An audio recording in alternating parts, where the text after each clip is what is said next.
Have you ever wondered how your sales performance compares against your competitors and peers? The B2B Sales Benchmark Report provides the definitive guide to what success looks like in 2021. See how you compare in terms of win rate, sales cycle, average deal value, relationships, and engagement. You can see the results and get the full report at ebster.com/B2B-sales-benchmarks.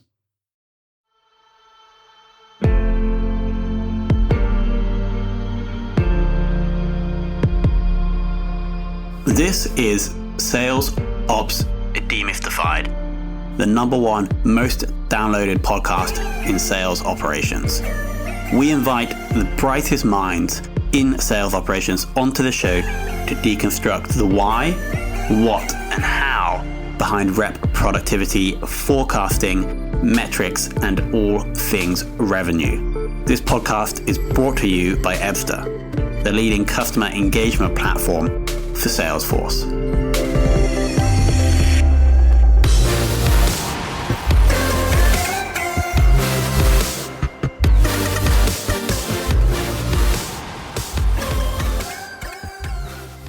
Hello and welcome to the 5th episode of Sales Ops Demystified. And on this very special episode, we've been joined by special guest, our official mascot called Bear.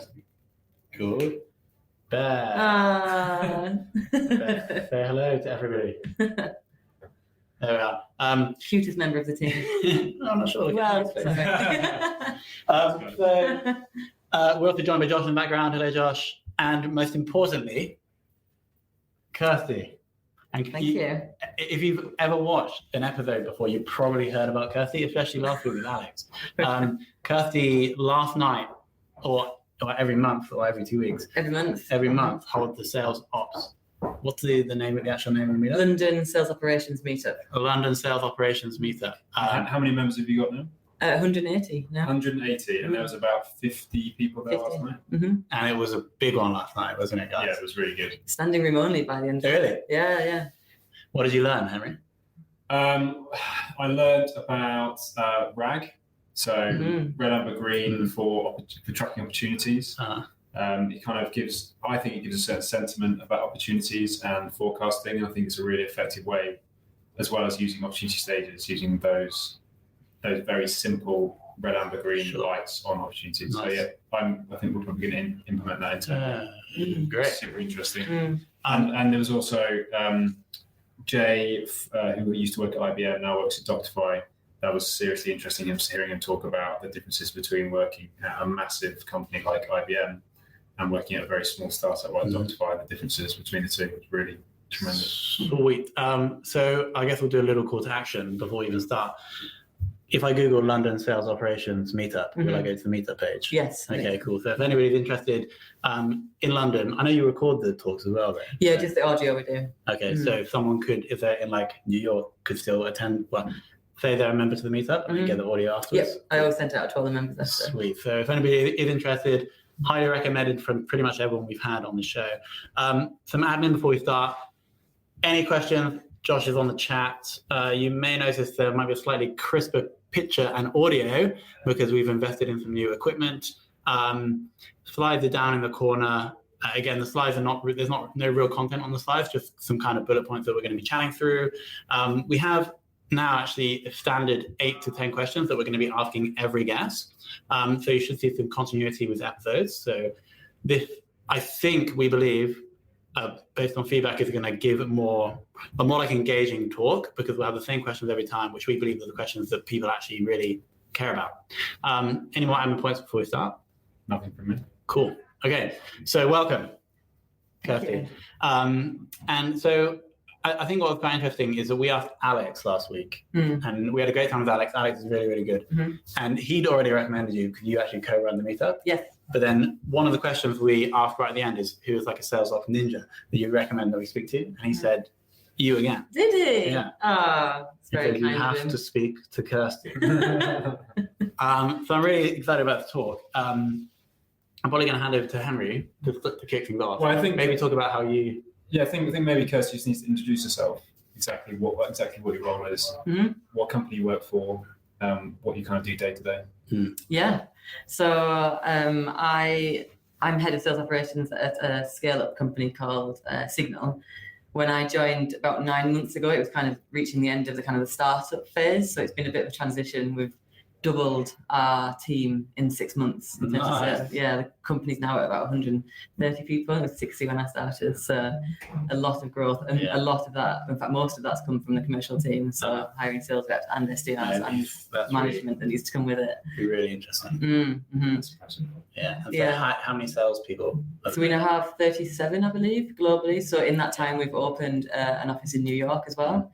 And we're also got a feet on the ground in Asia now as well. And you're head of sales operations, so you're responsible for sales operations. Yeah, so I started off as manager, but now, because it was just me and it was a new role for the company, but now we've grown the team to currently 3, but we're hiring 2 more people. Sure. And in terms of the management, that 37 salespeople, is that just reps, or does that include the management team or the sales team as well? What, that I work with? Yeah. Yes, I report directly into the CRO, who our VP of sales also reports into. Interesting, nice. I'd be interested to talk to you about how you manage people at distance, how you can get the best out of them. Yeah, it with difficulty really. We use Slack a lot, which is really useful. But what's really challenging in the situation is there's 5 new sales reps over there, all completely new to Signal, and there's no one leading them that's been worked at Signal, because our president over there is new as well. Sure. So we're really trying to give them as much love and attention. We brought them over here for our kickoff in January originally. So they all came over, spent 2 weeks here, and did loads of onboarding, spent lots of time with the product team, the marketing team. Understand the culture of the business. Exactly, yeah. And our CEO actually went over a few weeks ago, and he met the people that we've hired since that kickoff.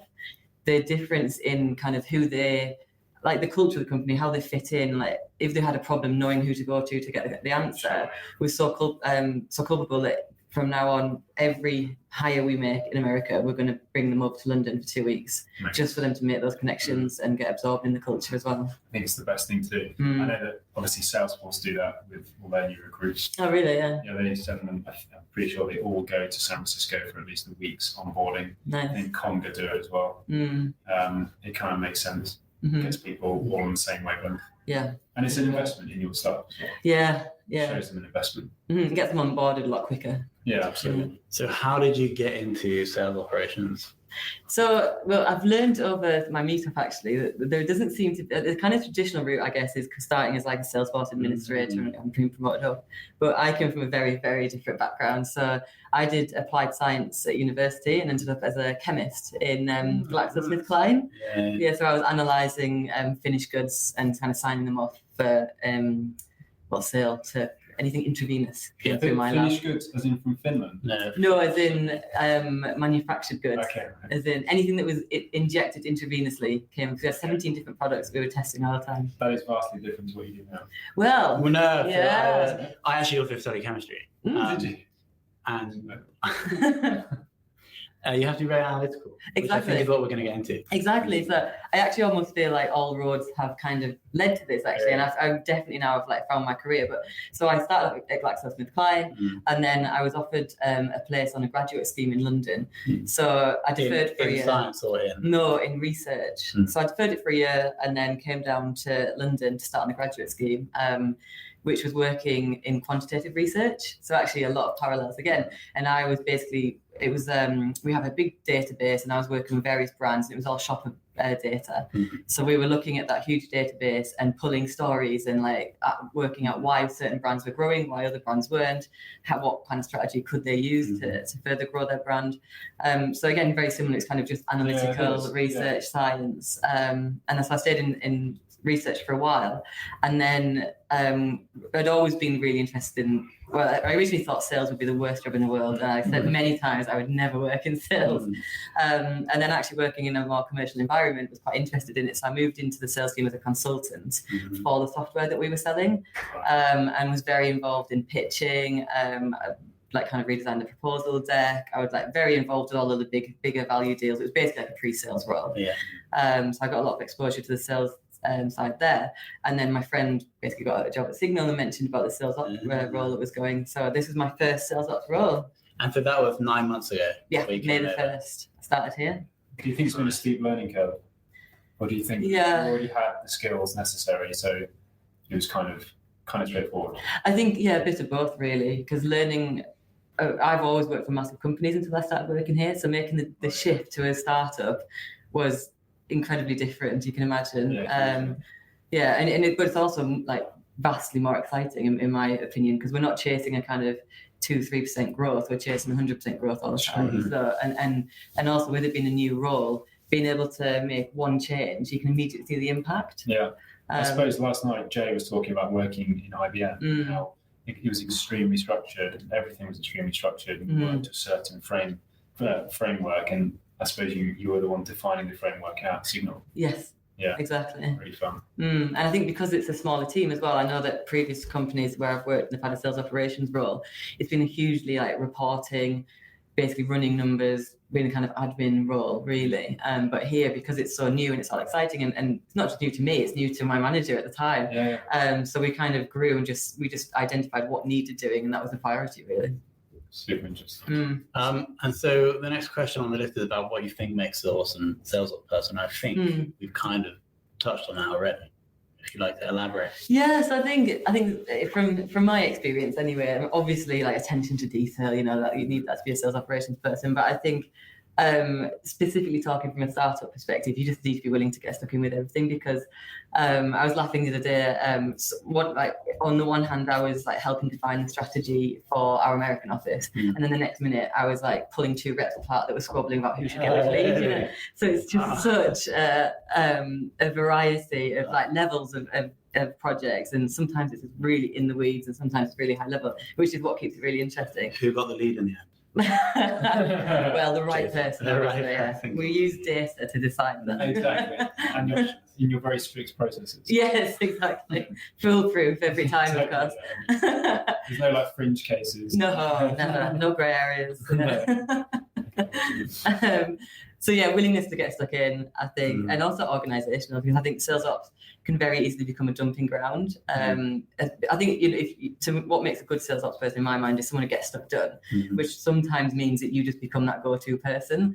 So if something needs doing, Kirsty will get it done, and sometimes you have to be aware of like, be willing to get stuck in, but be aware of what's actually going to add value and move the needle, and isn't just prioritization. Do you document all the work all the changes that you carry out? A bit like a platform, like a CRM platform owner, they're meant to document everything they do, so if they was to get hit by a bus, people can come in and understand what's been done. So we try to use Trello a bit for that, in terms of like projects that have currently been worked on, that completed, what's been marked and parked. I did start when I first started here. I did used to keep record of things like that, but then just you can imagine. Too much. Yeah. So a big question that I find fascinating, actually, that we bring up every time, is the point about needing sales experience. So you didn't. I didn't have a number. No, I was working very closely with sales reps in the previous role. Okay, cool. But do you think it's necessary? Sales experience. I don't think so, because you should be working so closely with the head of sales anyway. I think it helps, obviously, because you can be more sympathetic to their workflows, what's likely to work, what's likely to be rejected, what's likely to be adopted if you're more sympathetic to their world. But I think what's been really key to my role is I've always worked so closely with the head of sales, and obviously they're experts at that. So you should be giving each other advice and sounding ideas off each other anyway, in my opinion. Yeah, so you need to be experts in your fields. You're an expert in the operations of sales. Exactly. They're an expert in sales. Yeah. Makes sense. Yeah. Being really good at particular subjects. And very often what makes you a very good sales rep would not make you a very good manager or a team player. So what's one characteristic, sorry to be on the spot, that you need to be good at sales, you need to have to be good at sales, that wouldn't necessarily help you in sales operations? It sounds negative, but we always say the best sales reps are quite inherently selfish, because they're just so focused on their number and getting to that number that it makes them not a team player. So to move from just being focused on your number, sales is a team sport, we all get that, but the single-minded people who will do anything to hit their target at the end of the month or quarter, moving from that role into a role where actually it's other people that are accountable for your number, and it's a team, purely a team, is such a hard shift. So how can you train? How can you get the right characteristics for salespeople Because do you help interview salespeople on the way in? Yeah. Yeah. So how do you get the right characteristics in a salesperson that means they are a team player and they obviously can hit their number at the end of the quarter? Yeah, I think it's about focus and prioritization. It's always about moving the needle, I guess, at the end of the day. And being aware of that. But also someone that's got if you've got one rep smashing it and then 16 not, then obviously that's terrible. So you need to have someone that's willing to help. Yeah. You need to have a mix of people in the sales team, don't you? Sure. Yeah. And how do you analyze the activities of? We could talk about this all night, but how do you analyze the activities of someone who's a very good sales rep and actually try and get those things they're doing onto the less good sales reps? How do you do that? It's a great question, actually. We're trying to do that at the moment. We're trying to work out for example, what's our best cadence? What's our best touch points, activity ratios? Do we just need to hit the phone all day? Should we be supplementing that with emails and SMS or something that we got demoed today? Is that an SMS from Salesforce? It's actually had a demo with a tool called Groove. And it's all built into their cadence program. Then you can create cadence in Groove. They'll go email, phone, they'll remind you to phone. But it can actually even add them on LinkedIn for you. It can automatically add them. Yeah. Sounds great. It was pretty cool. Yeah, we were quite impressed by it, actually. Yeah, nice. That actually leads nicely on to our next question. Henry? Yeah, so what's your current tech stack for sales? So we are reviewing it at the moment. We have a lot of tools. Obviously Salesforce. Yeah. But then we have a really good tool called Insight Squared, which sits on top of our Salesforce, and that visualizes everything pretty much in real time. So that's actually where our CEO lives now. He doesn't actually he doesn't even have a login for our Salesforce anymore. Can he not just use a dashboard in Salesforce?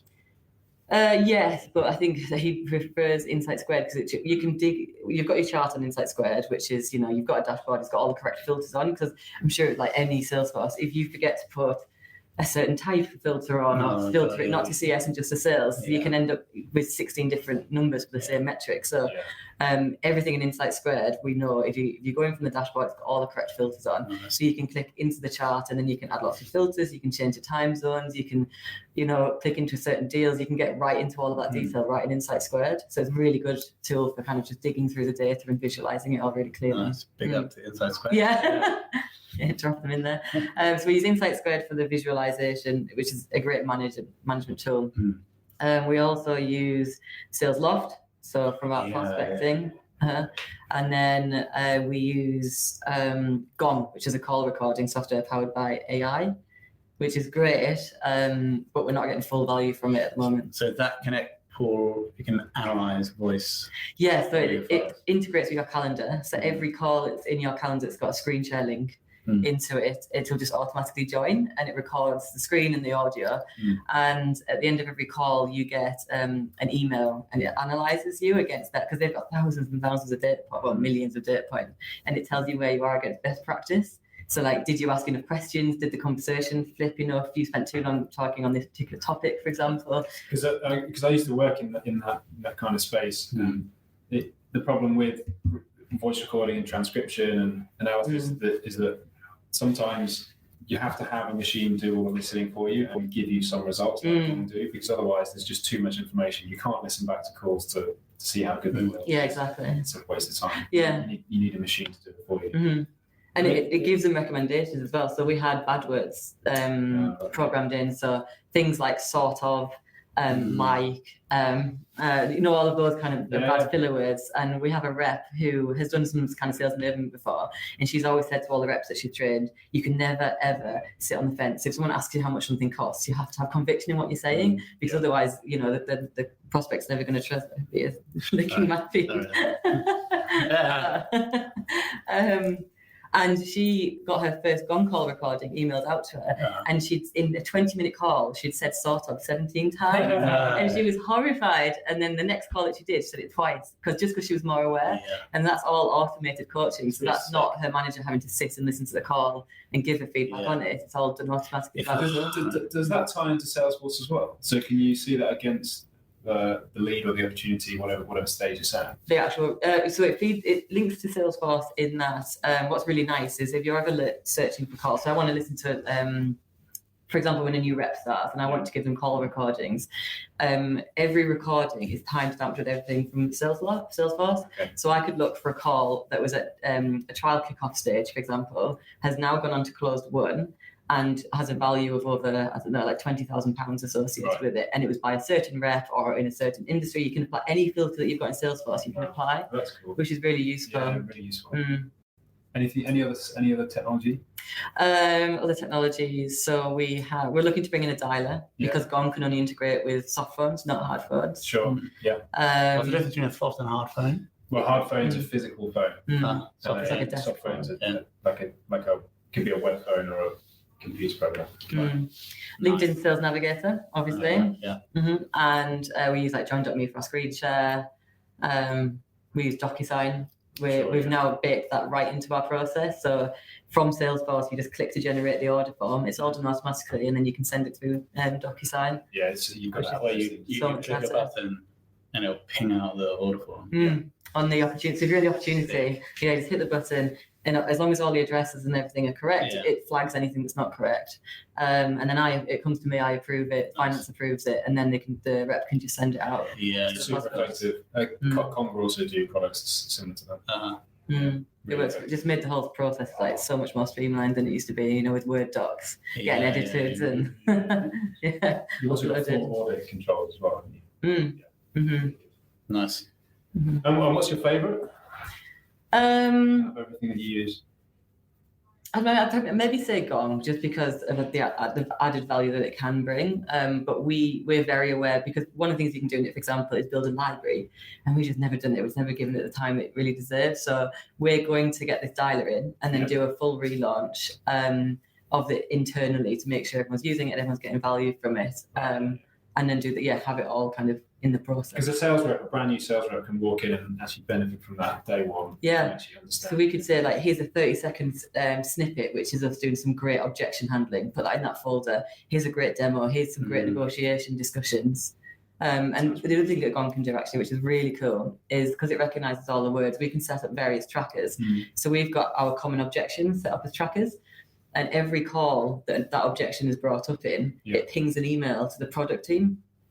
So they get an alert, so they can see, right, and it helps us build business cases because it also charts it over time. So we can say, over time, look, X% of calls, they keep mentioning this particular feature that we don't have. We know it's on the roadmap, but this is how many people are asking us about it, and then we can link it to obviously what's been closed lost. That's very intelligent. And I take it, so for Gong to work, this is a bit technical, but you have to have stereo sound. Would it be left? You talk about left and right in stereo. One side would be the prospect, and one side would be the user. I take it you can't do it in mono, can you? Because you can't split out the voice file, I think.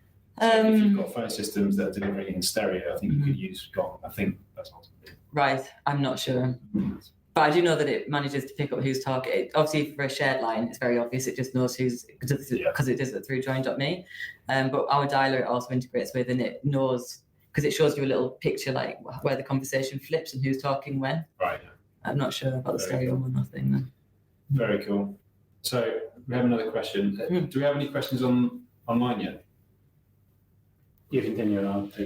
Another tool actually that I was going to mention which is a really simple one. It's not really a sales ops one, but obviously in sales ops you end up organising quite a lot of events, and we always like to try and get a few knees up in the calendar. And I thought everyone used Doodle. Have you used Doodle before? Because I started using it to organise we're having a team night out tomorrow. So it's a free tool. You just go to doodle.com, I think it is, and you just put in the dates that you could do it, and then you just send it to anyone you want, and they come in and tick which dates they can do. And they can say, like, could do it a push, and put it as orange instead of green. And it makes it so easy to organise events outside of work time. I would really recommend that. I think the tech team in our business, they were doing some quizzes with the entire team, with the entire business, about products, and I think there were like 30 questions on the quiz. And I can't remember the name of them. It's an amazing piece of technology. Right. Great. We'll talk about it next week. Thank you so much. Tune in next week. We do have a question actually related to the skip, bringing on all these salespeople, the onboarding process. So what are like a couple of things that you've done that have been really effective with the onboarding process for these salespeople? Good question, actually, because that was one of my first projects, was reducing the ramping time, because we were hiring people and finding that some of them it was taking like 6 to 9 months before they made their first sale, which is when it's not a huge enterprise deal, and our average deal length is about 3 months, isn't great. So we took a really close look at it, and I brought in an onboarding program. As a company, because we've hired so many people as a company, we've actually brought in a fortnightly cadence. And every 2 weeks, for example, I run a sales onboarding session for anyone that started in the last 2 weeks. Nice. So marketing do one, like the different product teams do one, all of the success teams do one. Every single new employee gets put through that 2 week cadence. Nice. So that's all of the company onboarding. And what we do is we supplement that with sales onboarding. So we try and split it like morning and afternoon. So the first 2 to 3 weeks that someone's at Signal in the sales team anyway, they have their morning and afternoon training sessions every day, and it's on a different topic. Yeah, so we now have a set plan, and then we have a buddy scheme. So just for the onboarding period of 3 months probation, or it might be extended, they have a buddy, and they have to have a weekly hour, go out for a coffee, chat. Even if you think there's nothing to bring up, still go out, because something will come up. And it's not to train them or to manage them, it's just purely to answer questions around the culture. Our head of engineering uses an example that we have a 10 o'clock stand up in the engineering team, and in a lot of companies apparently it's not very compulsory, you can turn up a bit late, but for a VP of engineering, that is a really important meeting. If you're not going to be there for 10, you need to tell them that you're going to be late, or tell someone, so that they know where you are. And that's just a cultural thing, so that's the kind of thing that you would learn from your buddy. Nice. So we have the buddy scheme, and then I've actually introduced tests, which just creates a little bit of urgency. So I guess quite normal, you have like a demo test. So before your reps start doing discovery calls or demos, we have a discovery call test and we have a demo test. And I'll just pick a LinkedIn profile of someone in their territory. So that could be a prospect, and then they go away and do the research, run the discovery call with us or with one of the reps. That gets passed. They use what they learned in the discovery call for the demo, and then they do the demo test. And then the final test that we do is, and you have to pass all 3 of these to pass your probation, is a written test all about like our product and our competitors and why our personas find particular features like added value. Yeah. And that's something that everyone in the company ended up doing. Sounds pretty comprehensive. Yeah. So it's similar to what Justin does at Merrill. Well, they do tests. Yeah, they have a test process. And Nice. I think there's only two stages. Probably correct. But yeah, it sounds. It's definitely worth doing. And well, the proof's in the pudding, because we had one of our reps signed a deal in the second month last month. That's really Yeah, really good. and that's not everyone, but So he didn't inherit it from. no, he didn't. It was he'd prospected it himself, so he did really well. Yeah. Very impressive. Mm-hmm. So, how do you deal with data quality, and how does your role cross over with the CRM owner? So Do you work again, closely together? yeah, we do. So our kind of head of CRM kind of role that sits underneath me now. So he used to sit in the marketing team, which it just meant that he was the gatekeeper for the CRM, which is crazy when it's a Salesforce tool. Yeah. So he's moved into our team now, and we work really closely. And obviously, because of my background as well, I'm not a Salesforce admin person, so I really need someone in my team who is an expert in that and can be the gatekeeper. So we work really closely together. It's generally me. It's working out anyway. That it kind of tends to be me having ideas, and then he tells me how we can get there, kind of thing, and keeps me like grounded. As no, that won't work because of X or Y. Isn't it a Salesforce admin meant to ask why? Exactly. Three times. Yeah. He's very good at that. If you give an answer for each time, they might consider your. Yeah. Once you put 3 tickets, he doesn't make me do tickets anymore, but. Just to quickly jump in, we have a question about recommended sales enablement tools. We mentioned SalesLoft. So I guess the question is, would you recommend, or are there any others that you know? In terms of tools, I don't think we really use one. We're actually hiring a sales enablement person, so we're going to bring someone in to do that. And I think someone with experience in our buyers is going to be really key. So understanding the world of our buyers and understanding our product positioning. Sure. I don't use any particular tools. So, and how do you deal with data quality in the organization? Yeah, so that's a big project. So we've actually got quite a poor quality at the moment. We've kind of bought data from various sources over the years. Yeah. We've got a lot of duplicates in there. So we're trying to kind of explore 2 options. One is like the kind of tech answer to it. So we're currently looking at various different data providers that we just want to have a proper relationship with, but that really integrate with our Salesforce. Yeah. so we can, as we go, we can clean up the data. Secondly, we've actually made another hire, so it's almost like a data kind of entry level role, and data analyst. Yes, like we've called it sales ops analyst, but he's coming in purely just to clean our data, input data, make sure the reps have all got enough data, just because it's got to that point where it's slowing down our productivity, and it's creating quite a lot of friction, especially with our new office in America. You can imagine they're all starting from scratch. So we thought we're just kind of throwing everything at it really to try and get it started as quickly as possible. So we're exploring different technologies. We're reviewing around 8 tools or something at the moment. We've had reps trialing everything. It's been quite a coordinating task, but we've got a couple shortlisted that we're pretty confident in. But our key requirement of those providers is that it has to integrate. It has to have everything needs to be in Salesforce. That needs to be our point of truth. I think Jodie last night was talking about getting reps back into Salesforce. Don't have too many tools to try and get them focused, because Salesforce can offer a lot. And sometimes plugging another tool in isn't the answer. Yes, exactly. So that's true. We do have an interesting question. I'm not sure if it's relevant for sales or maybe sales management, but how long do you test a new sales strategy before you stop doing it if it's not working?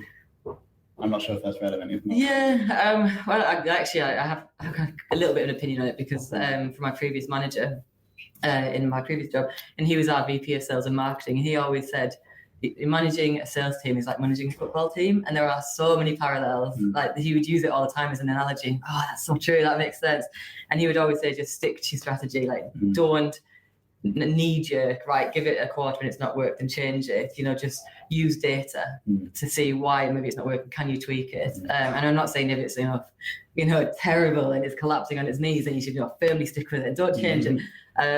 But there's not many quick wins in strategy. It's more like a ship that you guide, isn't it? So you need to be consistent over a period of time and try and tweak within the strategy before completely. Iterative, learn as you go. And so what do you think the biggest challenge in your role is? So personally for me, it's we have problems with the data. We have problems with finding, GDPR, finding contacts, trying to make the rep days more streamlined and get them selling as much as possible instead of researching and doing admin and managing trials. All of those things are issues. We'd love to have a pre-sales role here.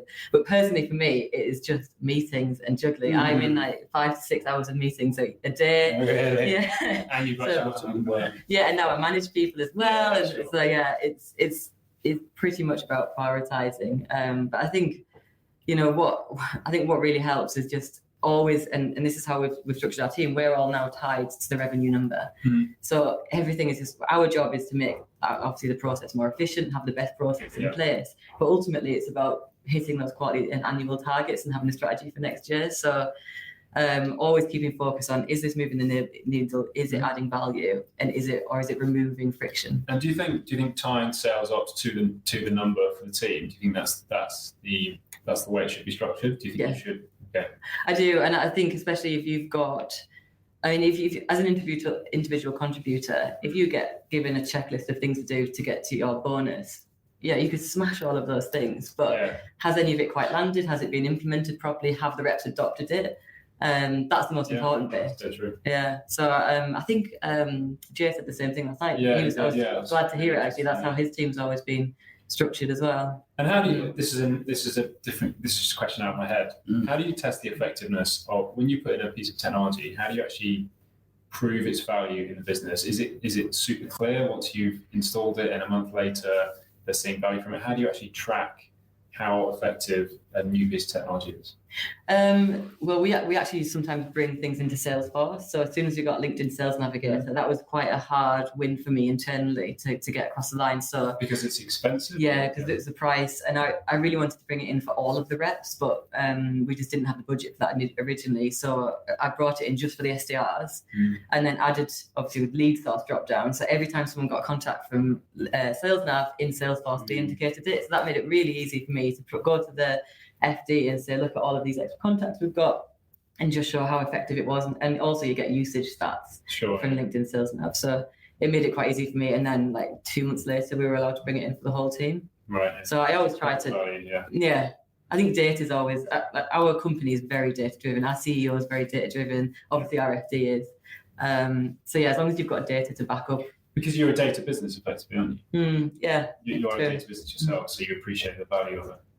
I guess. And so, so your biggest what is your biggest challenge?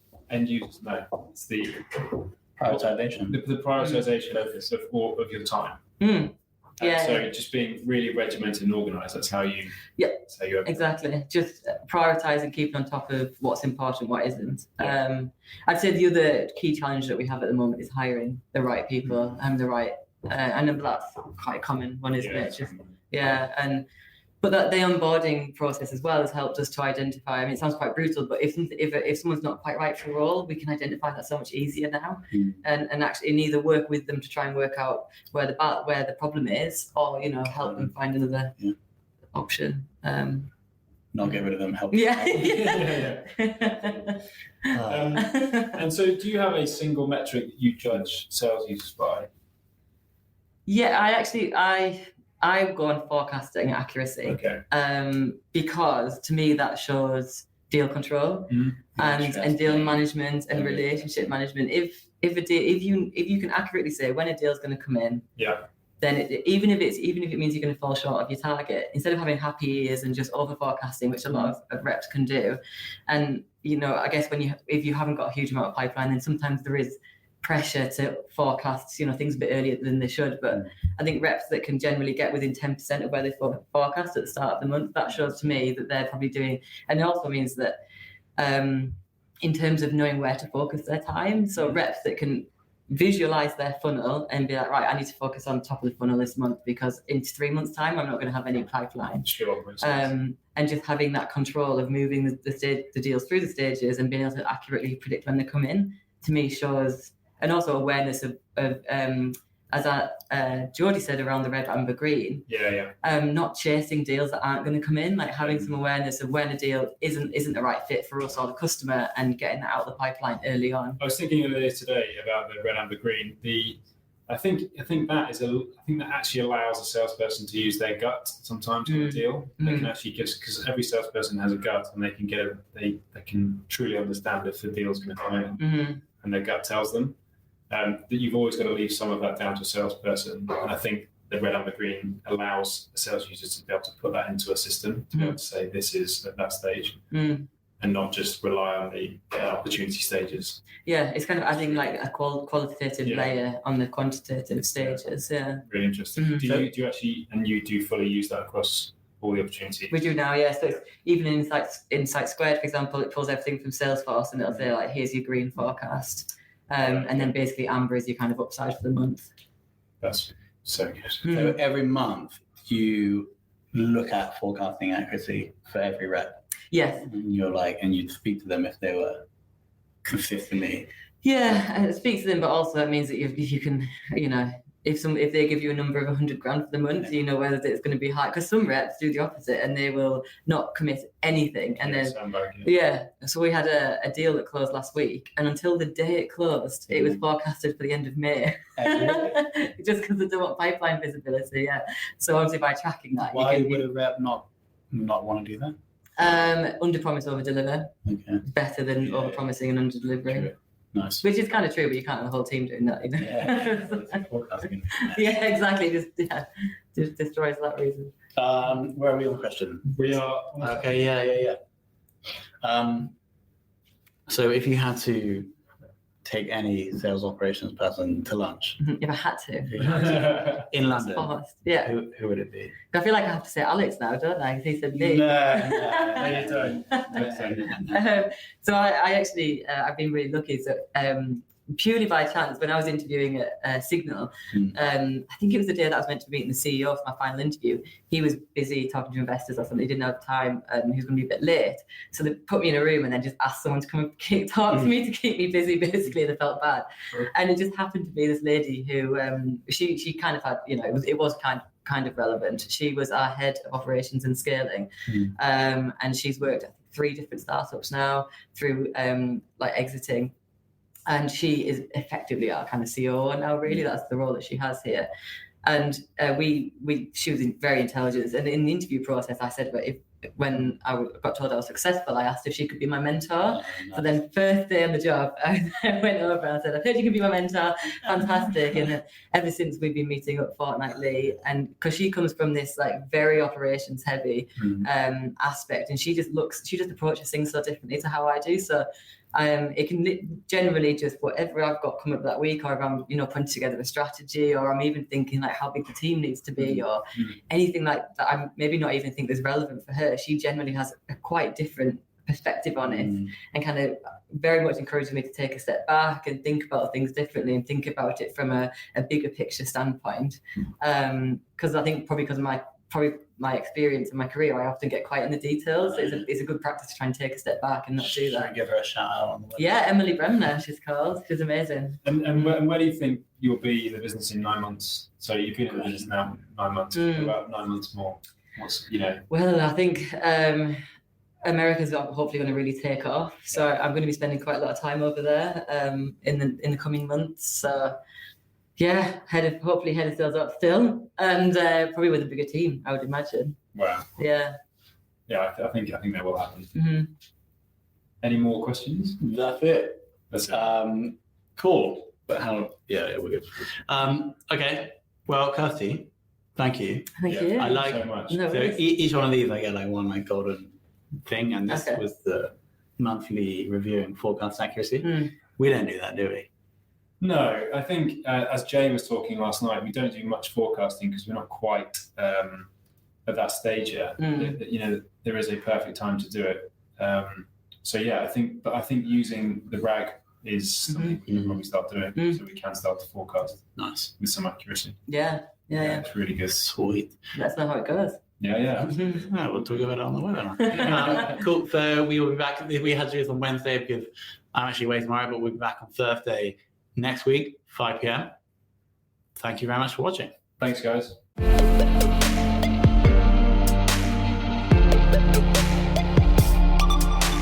Thank you for listening to this episode of the Sales Ops Demystified podcast. If you are listening on a podcast listening application, then please subscribe, rate, and review. And if you have any questions about the show, if you know a guest, or if you have any questions about sales operations, just hit me up at tomhunt@ebster.com. That's tomhunt@ebster.com.